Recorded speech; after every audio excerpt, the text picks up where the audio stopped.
Hello folks, welcome back. In this tutorial, we will go ahead and talk about arrays. Now, what do you mean by array? An array is basically, it's a collection of a similar kind of elements. Now, so far we have talked about the primitive data types. Let's say we have talked about integer, we have talked about long, what is a string, double, etc. So in these kinds of data types, these int was only to store one number. Long is to store in one number, string is to store one name, double is to store one decimal number. So all of these can have only one element can be stored in it. Now, what is an array? Let's say there is a scenario that I wanted to go ahead and keep track of the 50 students' names that I have in my class.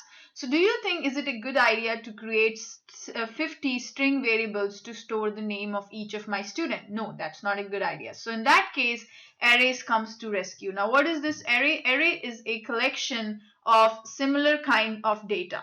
So let's say I wanted to go ahead and store 50 names of my students. So I will say, give me an array. So I'll create an array and you have to specify what type of an array it is. Is it an integer type or is it a string type or what is it? So for example, if it's an array of strings, so I will go ahead and say string of, and then I'll say str is equals to new of string. And then you also need to specify the size. So here if I say 50, what it has done. So this is the way of creating an array. I'm specifying the type of the array. It means only the string elements can be stored in this array. And I'm also defining, and this is the name of my array, str, and this is the size of my array. Means this particular array can have up to 50 elements. So basically, array gives you a memory block with those 50 blocks in it, and you can go ahead and store each of those 50 names in this 50 blocks. And each of these names will have an index to it. So for example, I wanted to go ahead and create an array, and I have a string array, and the name of is called str and new of string. And let's say I only have up to 5 names I wanted to go ahead and store.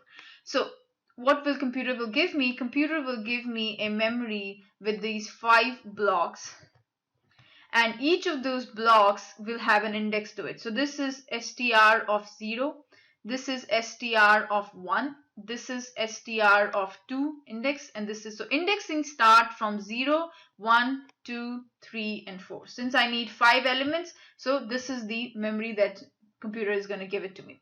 Each of this block I can store a name. So I can store John here, I can store Steve in here, I can store Harley in here, I can store David in here, I can store Adam in here.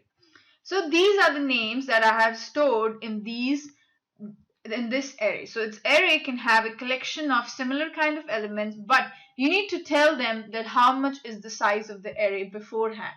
You cannot, once the size of the array has been defined, you cannot change it. So now let's do an example to illustrate this. So for example, I'll create a simple array example here, new of class, and this is an array example. It has a main method. Now in this main method, I'm specifying it's an array, and the name of my array is, let's say, AR of string. This is the name, and new of string, and size of my array is, let's say, 5. This is the way of creating an array. Now at the AR of string of index of 0, I wanted to go ahead and store the name John. I can do that. Similarly, I can go ahead and copy these lines.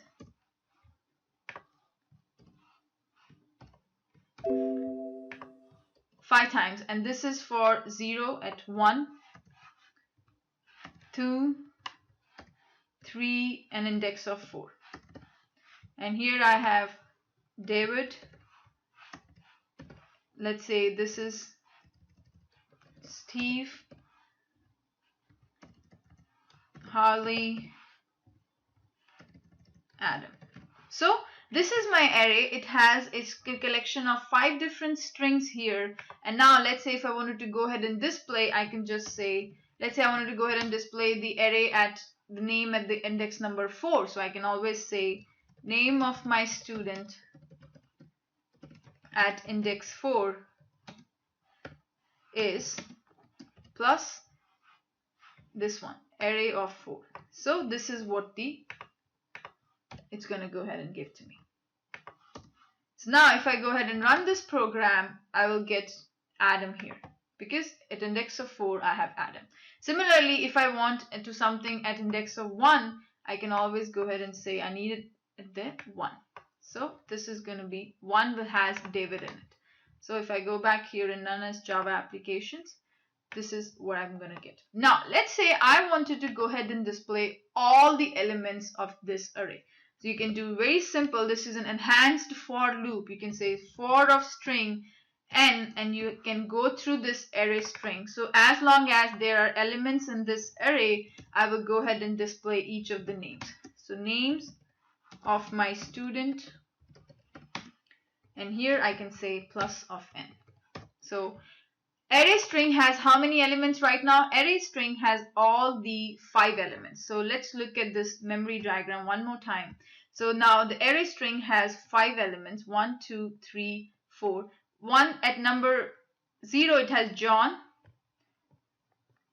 At number 1 it has David. Now at number Steve, Harley and Adam. So it's going to be Steve, Harley and Adam. So how does this enhanced for loop work? So this enhanced for loop is basically array string contains this whole collection. This whole thing is array string, this one. So this is whole array string. So now we are saying for of string n, and now we are going along this, iterating over this array string. So n has pointing to John. So this loop will run 5 times because it has 5 elements. So as long as there are elements in this array string to go through, this loop is going to go ahead and run. So first time n is pointing to John. The next time n is pointing to David. Then it's pointing to Steve. Then it's pointing to Harley. And then it's pointing to Adam. So this loop will run 5 times, and every time it's going to go ahead and print the value of n. Now n has John for the first time, David next time, then Steve, then Harley, and then Adam. So in this case, it's going to go ahead and give me the output.